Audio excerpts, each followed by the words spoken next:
appointed, she tells me, by Haley Barbour. So she is the author of the New York Times bestseller Memorial Drive, a daughter's memoir, which was published in 2020, a book of nonfiction, Beyond Katrina, a meditation on the Mississippi Gulf Coast, which clearly the late Mr. Barbour did not read, or maybe he did, and maybe that's how he found out about her. So, and 5 collections of poetry, Monument, Poems New and Selected, published in 2018, and longlisted for the 2018 National Book Award. Thrall in 2012, Native Guard in 2006, for which she was awarded the Pulitzer Prize, Bellix Ophelia in 2002, and Domestic Work in 2000. We're gonna allow about 30 minutes of the privilege of hearing Natasha read.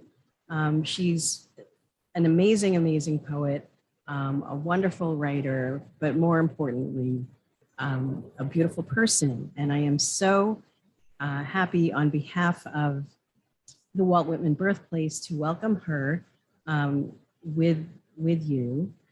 We will, after about 30 minutes, I'll stand up to kind of signal her that we're ready to give her her award to recognize her as our 2022 Poet in Residence. And then she will be available for about 15 minutes to meet her grateful fans and sign some books. And we're very, very much looking forward to this program tonight. And I will have you welcome with me to the stage, Natasha Trethewey.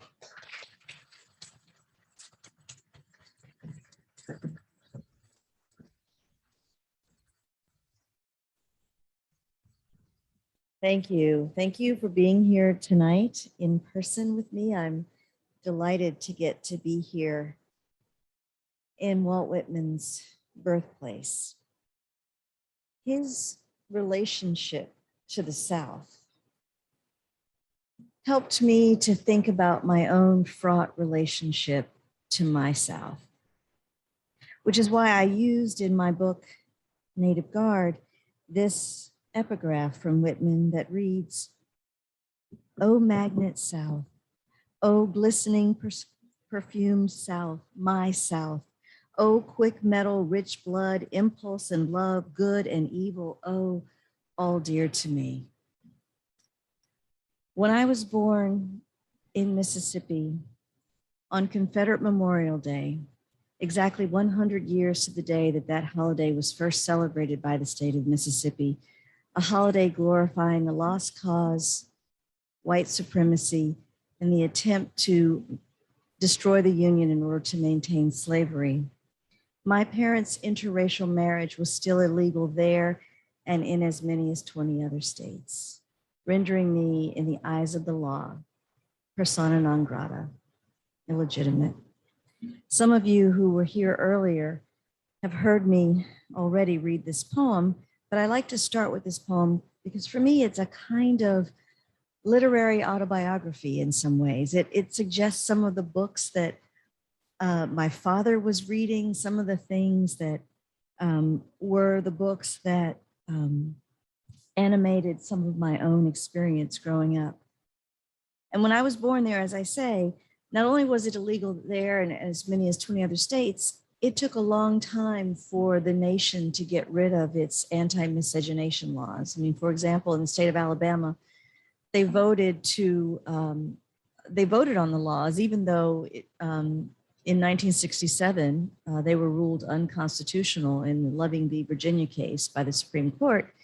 The state of Alabama in the late 90s, 40-some% of the voting population voted to keep the anti-miscegenation laws so that it could be said, at least symbolically, that parents like mine couldn't be married legally and people like me born legally in the state. Miscegenation. In 1965, my parents broke 2 laws of Mississippi. They went to Ohio to marry, returned to Mississippi. They cross the river into Cincinnati, a city whose name begins with a sound like sin, the sound of wrong, miss in Mississippi.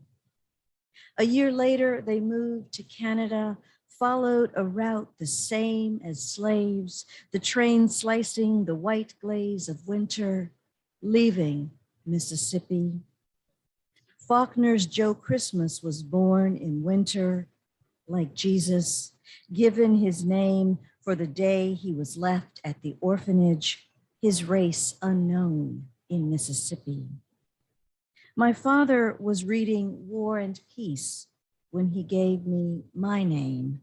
I was born near Easter, 1966, in Mississippi.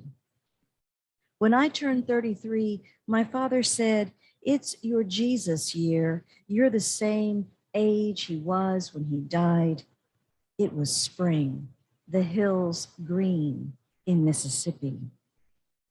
I know more than Joe Christmas did. Natasha is a Russian name, though I'm not. It means Christmas child, even in Mississippi.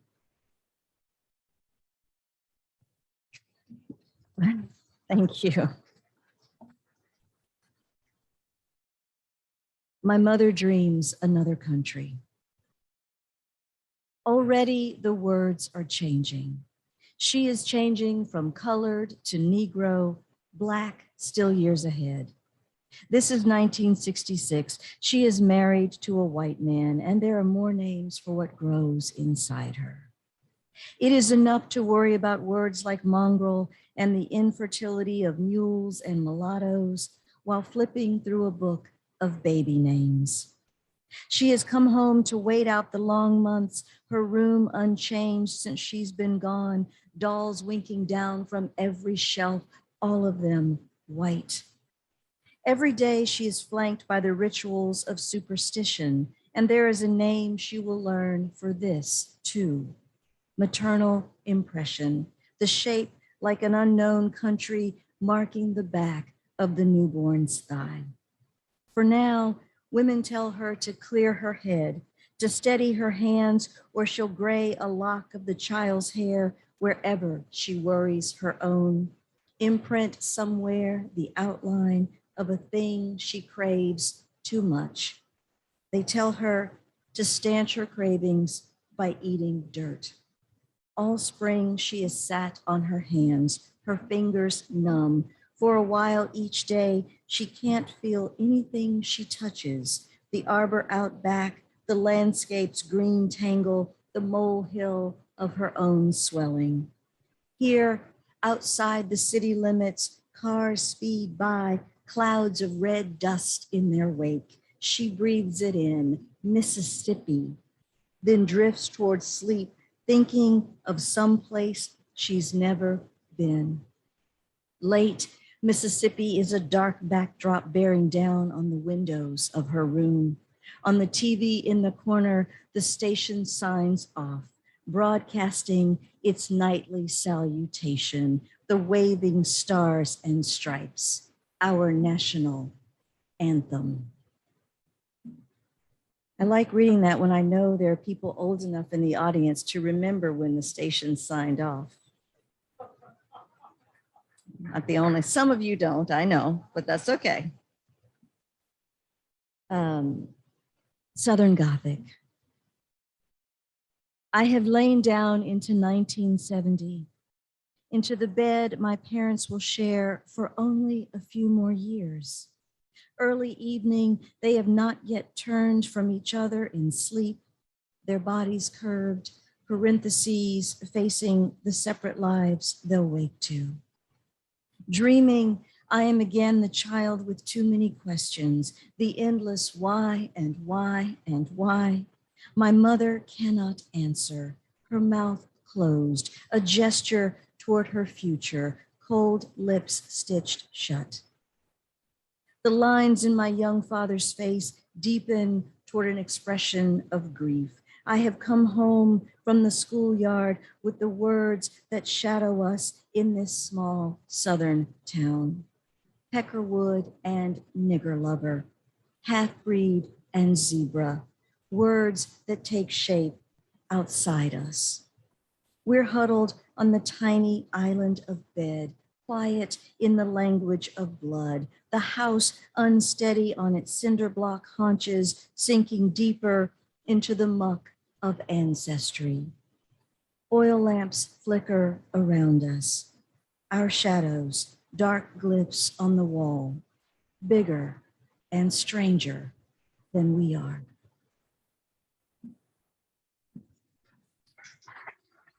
Thank you. We were just having a conversation about the things, the textbooks, what subjects can no longer be taught in our schools, and of course the danger of that in terms of what we as Americans know and remember. I went to school in the Deep South. I don't know if anyone else in here did, but I bet you learned different things about that war than I did. This is Southern history. Before the war, they were happy, he said, quoting our textbook. This was senior year history class. The slaves were clothed, fed, and better off under a master's care. I watched the words blur on the page. No one raised a hand, disagreed, not even me. It was late. We still had Reconstruction to cover before the test, and luckily, 3 hours of watching Gone with the Wind. History, the teacher said, of the Old South, a true account of how things were back then.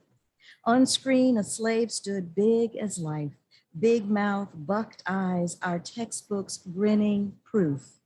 A lie my teacher guarded, silent, so did I.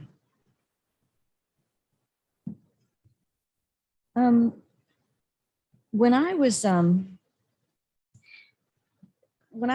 named Poet Laureate, I had to go to a briefing at the Library of Congress, and they told me about my lovely predecessor, the late, great Phil Levine, and how he had gotten in trouble as Poet Laureate giving an interview because he told a reporter that Congress was a den of vipers.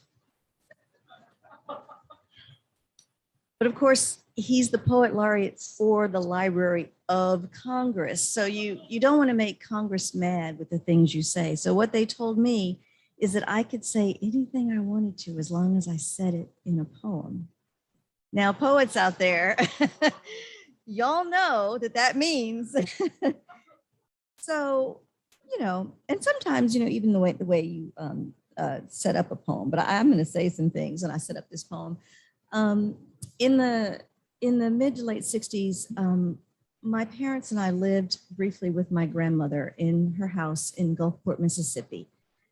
She lived across the street from a church called the Mount Olive Baptist Church. And at that time, the church was doing a voter registration drive to get disenfranchised African Americans registered to vote. Now, the church didn't have its own driveway, so my grandmother used to let them park the church bus in her driveway. So for that reason, we never knew if the act of terrorism was directed at the interracial family living inside the house or at the church for trying to register Black voters. Incident.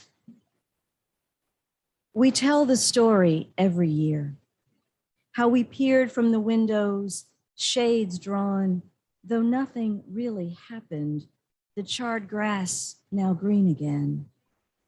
We peered from the windows, shades drawn at the cross trussed like a Christmas tree, the charred grass still green. Then we darkened our rooms, lit the hurricane lamps. At the cross trussed like a Christmas tree, a few men gathered, white as angels in their gowns. We darkened our rooms and lit hurricane lamps, the wicks trembling in their fonts of oil. It seemed the angels had gathered, white men in their gowns. When they were done, they left quietly. No one came. The wicks trembled all night in their fonts of oil. By morning, the flames had all dimmed. When they were done, the men left quietly. No one came. Nothing really happened. By morning, all the flames had dimmed. We tell the story every year. So I just had to, thank you. I revisited the idea of voting rights. I mean, how can one not when we know that all around the country they are trying to limit voting rights, including and especially in the state I lived in for a long time, the state of Georgia. But I was asked to write a poem on assignment for the 1619 project. And you poets out there know how hard it is to write a poem, on assignment about some topic, unless you can find a reason that, you're interested in the topic. So I was actually given the assignment to write about the Voting Rights Act of 1965. Really dry, but here's what happened. I wrote this poem. It begins with an epigraph from Justice Hugo Black, writing in 1964. No right is more precious in a free country than that of having a voice in the election of those who make the laws under which, as good citizens, we must live. Other rights, even the most basic, are illusory if the right to vote is undermined. I'd like to read this to Congress. Quotidian. Sometimes she wrote about the weather, how hot it was, or yet another lightning storm gone as quick as it came. In the catalog of her days, a dress she was sewing, car trouble, payday, laced with declarations of love to the man who would become my father. Her body bright with desire, a threshold I would soon cross into being. 2 years before loving will make their love legal. My mother writes about marrying despite an unjust law. And because it is 1965, Mississippi in turmoil, she writes about a cross burned at the church next door, interracial outings at the beach, and being followed by police. All of it side by side in her letters' tidy script. Reading them, I can't help thinking how ordinary it seems. Injustice, mundane as a trip to the store for bread. And I know this is about what has always existed side by side in this country. That summer, my grandmother brought the movement home. It tells the story in pictures, and it is beautiful, my mother said, adding, I think you know the way I'm using the word. On the cover, a Black protester caught in a cop's chokehold, his mouth open to shout or gasp for air. Inside, pictures I could not bear to look at as a child, a man tied to a scaffold, his body burned blacker, the fire still smoldering beneath him. 2 boys hanged from a tree above the smiling white faces of the revelers turned back toward the camera. A young couple holding hands, ordinary as any night out on a date. Now I think of my mother in love and writing love letters, cataloging her days, those terrible, beautiful pictures on the table next to the crocheted lace doily and crystal bowl my grandmother kept for candy, butterscotch in cellophane wrappers, bright and shiny as gold. It is July 20th, 1965, 2 months before my parents will break the law to be married. And my mother, who's just turned 21, signs off. Her rights basic as any other citizens. Have to run, she wrote. Got to get downtown to register, to vote.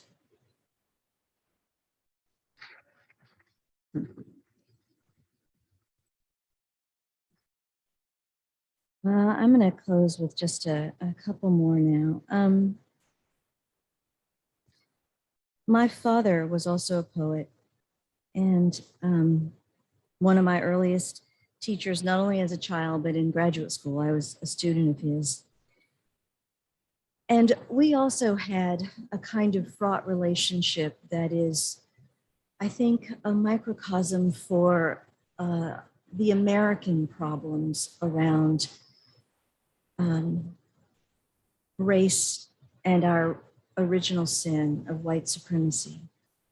My father and I used to have conversations about the Enlightenment. Who wouldn't? The Enlightenment was great, Thomas Jefferson. But for all the things that were good that came out of the Enlightenment is the first time that philosophers began to codify ideas of racial difference and racial hierarchy, which are the bedrocks of contemporary thinking around white supremacy. As much as my father loved me, it was hard for him to unyoke himself from those beliefs that have come to us across centuries. He took me to Monticello the first time, perhaps 30 years ago. And I knew that in order to write the book that I dedicated to him, I needed to take him back there. Now, a lot of things had changed at Jefferson's home since we'd first gone there. It is now the official position of the Jefferson Foundation that Thomas Jefferson fathered several of Sally Hemings' children. And whereas it was once taboo to even bring it up, now the docent will mention that at the beginning of the tour. Now, because of that, the kinds of conversations that you might overhear at Monticello have changed, though I think not the underlying ideology. Enlightenment.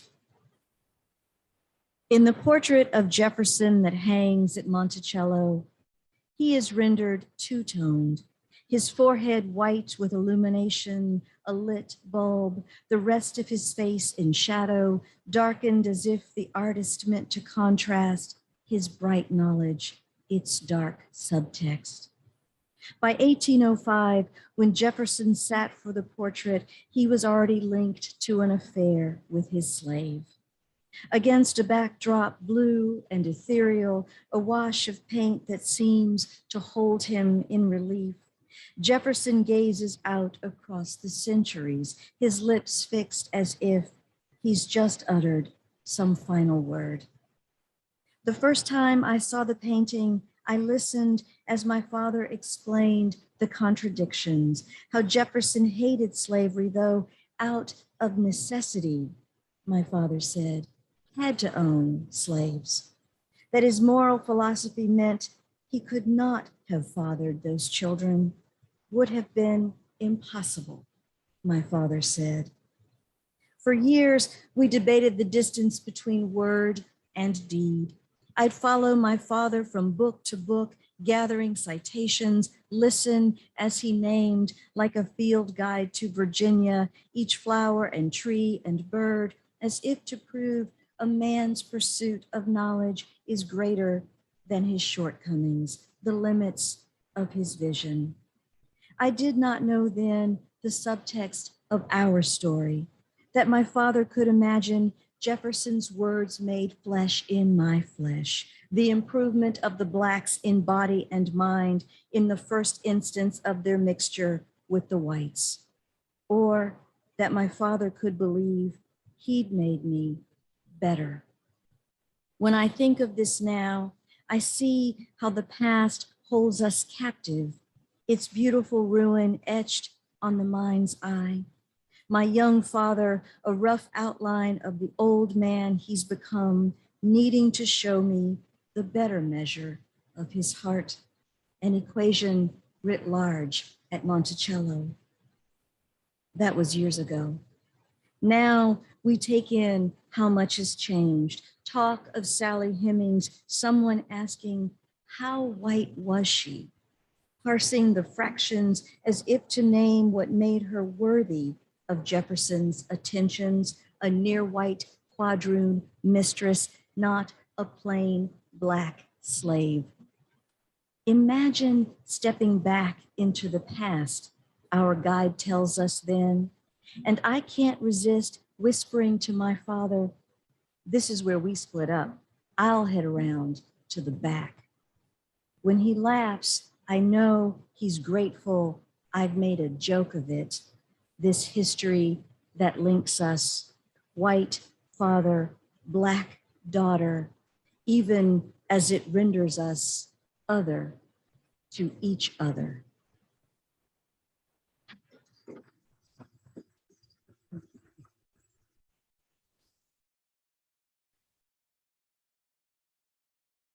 Elegy for my father. I think by now the river must be thick with salmon.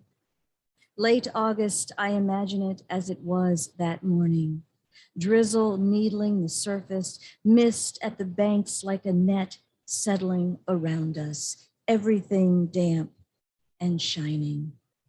That morning, awkward and heavy in our hip waders, we stalked into the current and found our places, you upstream a few yards and out far deeper. You must remember how the river seeped in over your boots and you grew heavier with that defeat.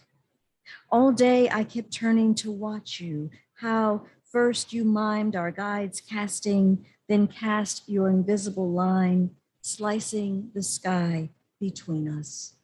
And later, rod in hand, how you tried again and again to find that perfect arc, flight of an insect skimming the river's surface.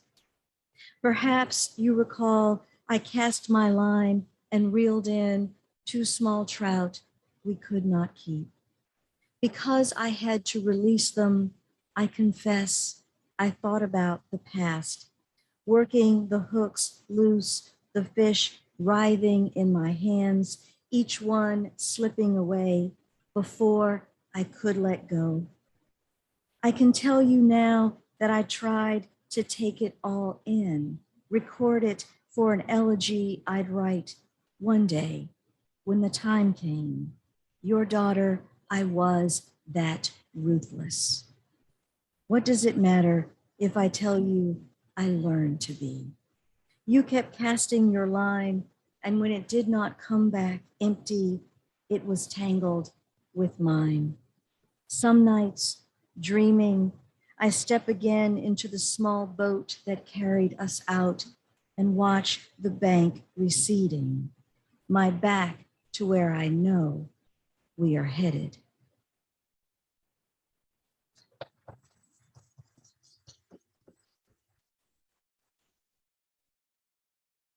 And these last two, which are the bookends in my latest collection of poems, my new and selected Monument. I was working on Monument at the same time I was working on my memoir, Memorial Drive. And reordering the poems in the new and selected, it really helped me to be thinking about why it is I write. What has been my 2 existential wounds, the wounds of history, being born in a place like Mississippi that rendered me illegitimate in the eyes of the law, and then losing my mother when I was 19. And I felt that I needed to structure the book in such a way that if it was possible that someone still doesn't know why Natasha Trethewey does what she does, these 2 poems should tell you. And the first one is a response to all the kinds of ridiculous things that sometimes well-meaning people who have misconceptions about domestic violence will say to you. Imperatives for carrying on in the aftermath. Do not hang your head or clench your fists when even your friend, after hearing the story, says, my mother would never put up with that. Fight the urge to rattle off statistics that more often a woman who chooses to leave is then murdered. The 100th time your father says, but she hated violence. Why would she marry a guy like that? Don't waste your breath explaining again how abusers wait, are patient, that they don't beat you on the first date, sometimes not even the first few years of a marriage. Keep an impassive face whenever you hear "Stand by your man," and let go your rage when you recall those words were advice given your mother. Try to forget the first trial before she was dead, when the charge was only attempted murder. Don't belabor the thinking or the sentence that allowed her ex-husband's release a year later, or the juror who said, "It's a domestic issue.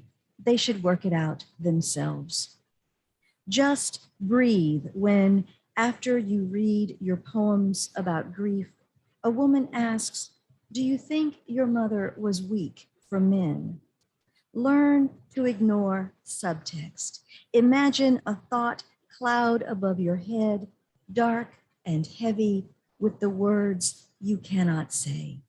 Let silence rain down. Remember, you were told by your famous professor that you should write about something else.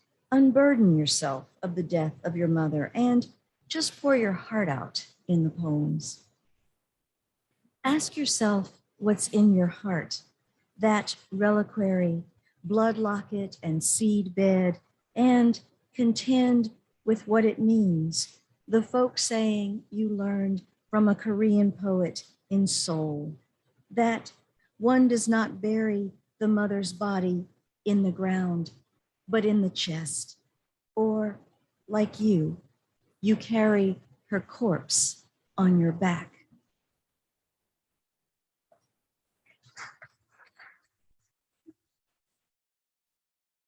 And finally, this is a poem after a painting. It's Miguel Cabrera's portrait of Saint Gertrude from 1763. Articulation. In the legend, Saint Gertrude is called to write after seeing in a vision the Sacred Heart of Christ. Cabrera paints her among the instruments of her faith. Quill, inkwell, an open book, rings on her fingers like Christ's many wounds, the heart emblazoned on her chest, the holy infant nestled there as if sunk deep in a wound. Against the dark backdrop, her face is a wafer of light. How not to see in the saint's image my mother's last portrait? The dark backdrop, her dress black as a habit, the bright edge of her afro ringing her face with light. And how not to recall her many wounds, ring finger shattered, her ex-husband's bullet finding her temple, lodging where her last thought lodged. 3 weeks gone, my mother came to me in a dream, her body whole again, but for one perfect wound, the singular articulation of all of them, a whole center of her forehead, the size of a wafer, light pouring from it. How then could I not answer her life with mine, she who saved me with hers? And how could I not, bathed in the light of her wound, find my calling there? Thank you.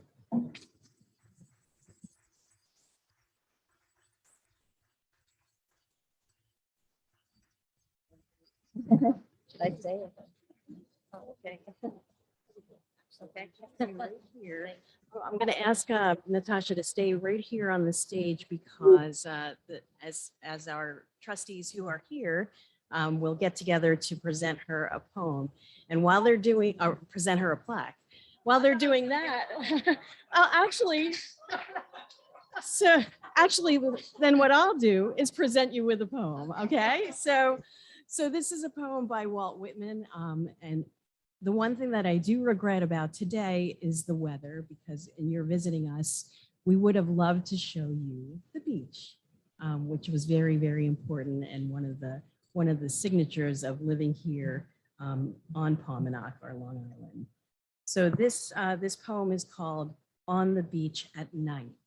And so I wanted to dedicate it to you tonight and to read it for you tonight because you've come here again, celebrating and memorializing something that's happened, some really, really difficult things to discuss in between Mother's Day and Father's Day. And you've helped us by showing us images of your mother and your father and your relationships with them and how you navigated them. One of the seminal images in Memorial Drive is, again, you described for us in that dream of walking with your mom, hand in hand. And this poem is very similar to that, except it is, well, we'll see what it is, okay? On the Beach at Night by Walt Whitman. On the beach at night stands a child with her father, watching the east, the autumn sky, up through the darkness, while ravening clouds, the burial clouds in black masses spreading lower sullen and fast athwart and down the sky amid a transparent clear belt of ether yet left in the east. Ascends large and calm the Lord star Jupiter, and nigh at hand only a very little above swim the delicate sisters, the Pleiades. From the beach, the child holding the hand of her father, those burial clouds that lower victorious soon to devour all, watching, silently weeps. Weep not, child. Weep not, my darling. With these kisses, let me remove your tears. The ravening clouds shall not long be victorious. They shall not long possess the sky. They devour the stars only in apparition. Jupiter shall emerge. Be patient. Watch again another night. The Pleiades shall emerge. They are immortal. All those stars, both silvery and golden, shall shine out again. The great stars and the little ones shall shine out again. They endure. The vast immortal suns and the long enduring pensive moons shall again shine. Then, dearest child, mournest thou only for Jupiter? Considerest thou alone the burial of the stars? Something there is, with my lips soothing thee, adding, I whisper, I give thee first suggestion, the problem and indirection. Something there is more immortal even than the stars. Many the burials, many the days and nights passing away. Something that shall endure longer even than lustrous Jupiter, longer than sun or any revolving satellite, or the radiant sisters, the Pleiades. Thank you, my sister. Yeah.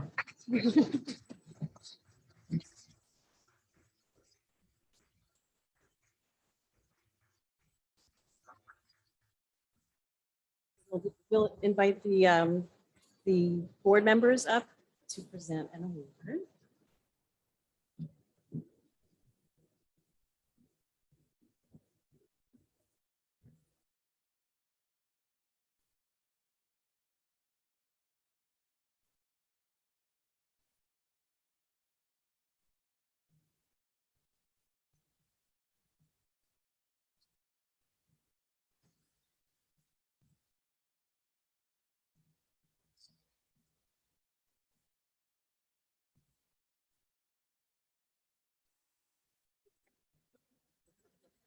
All right.